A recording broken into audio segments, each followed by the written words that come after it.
Welcome to Monroe, Connecticut, and today we're going to look at probably the most notorious haunted doll in the United States, the Raggedy Ann doll, Annabelle. The supposed conduit for a demonic entity that has latched onto this seemingly harmless children's toy, creating chaos to all who are unfortunate enough to cross her. We're only going to talk about the real-life story of the doll, ignoring the movie series based off of her. But I will do an analysis of the movie Annabelle sometime down the road. Also, the differences between the film and the real-life story are so vast that it would be just better to cover them separately. As of making this video, Annabelle is taking a cross-country tour, so to find out when or if she'll be in your area, be sure to go to the New England Society of Paranormal Research website to find out. The link will be in the description. With all that out of the way, on with the show.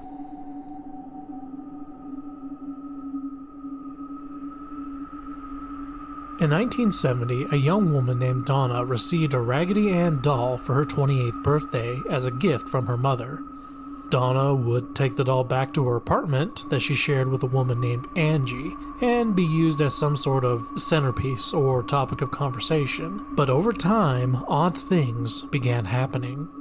At first, it was small, insignificant things like an arm moving, the head turning, or simply sliding off the couch. Later, she would be in a completely different room, even going as far as to go from one closed room to another. The strangest instance was when they found the words, "Help me," written on a parchment paper, which none of them owned. Once they made sure no one in their circle of friends was pulling a prank, they decided to contact a local medium. During a seance with the medium, she claimed that the spirit of a little girl named Annabelle Higgins had died when the apartment complex was built. The medium claimed that the spirit was friendly and simply wanted to be loved and cared for. Being nurses that cared about people, the women gave the spirit permission to enter the doll. One day, Angie's boyfriend, Lou, was at the apartment by himself when he heard knocking all over the house. While investigating, he comes to a closed room where the doll was face down on the floor. He decides to leave her there and closes the door to leave her alone in the room when he feels a burning sensation on his chest and, taking off his shirt, finds 3 bloody scratch marks. As far as we know, this was the only time Annabelle had ever gotten violent, at least in this home. But it was enough for the women to want to cleanse the doll and the house of the spirit.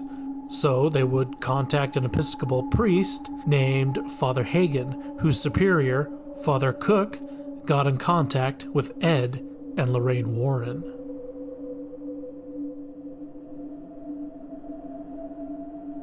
It didn't take long for the Warrens to deduce that they were likely dealing with an inhuman spirit that tricked the nurses into believing it was a spirit of a little girl that wanted to live in the doll. The Warrens claimed that, quote, "Spirits do not possess inanimate objects, like houses or toys. They possess people. An inhuman spirit can attach itself to a place or object, and this is what occurred in the Annabelle case. This spirit manipulated the doll and created the illusion of it being alive in order to get recognition. Truly, the spirit was not looking to stay attached to the doll. It was looking to possess a human host." End quote.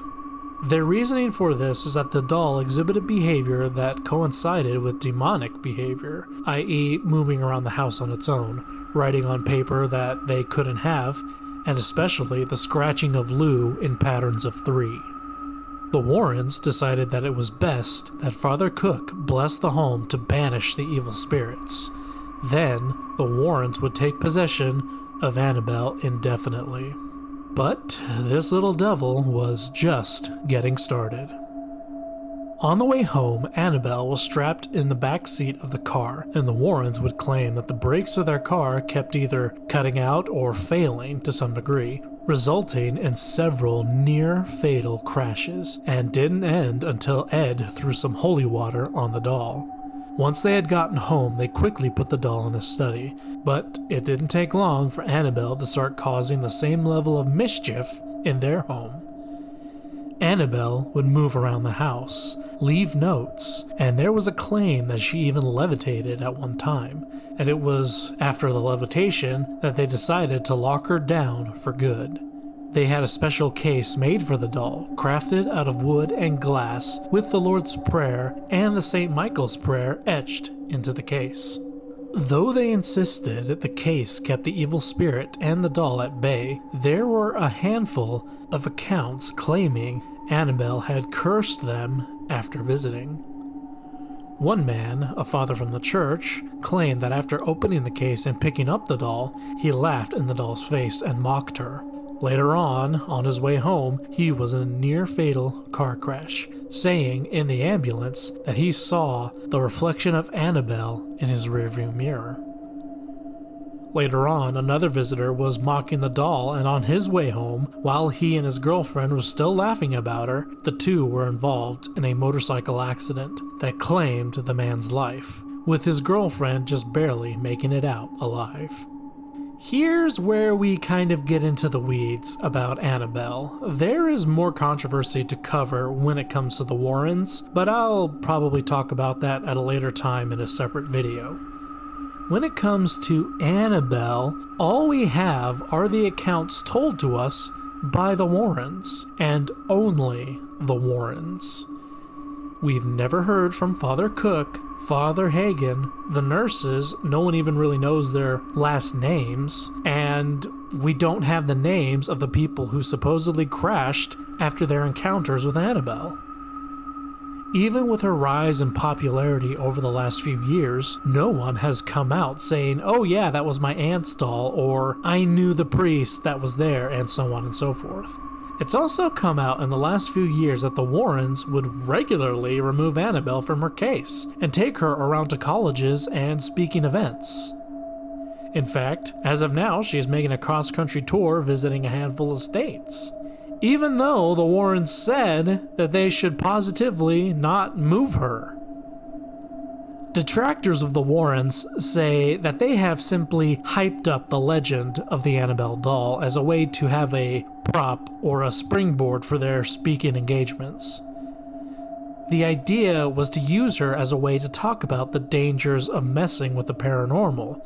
That's all well and good, but is it best to lie in order to do that? Personally, I'm always on the side of truth.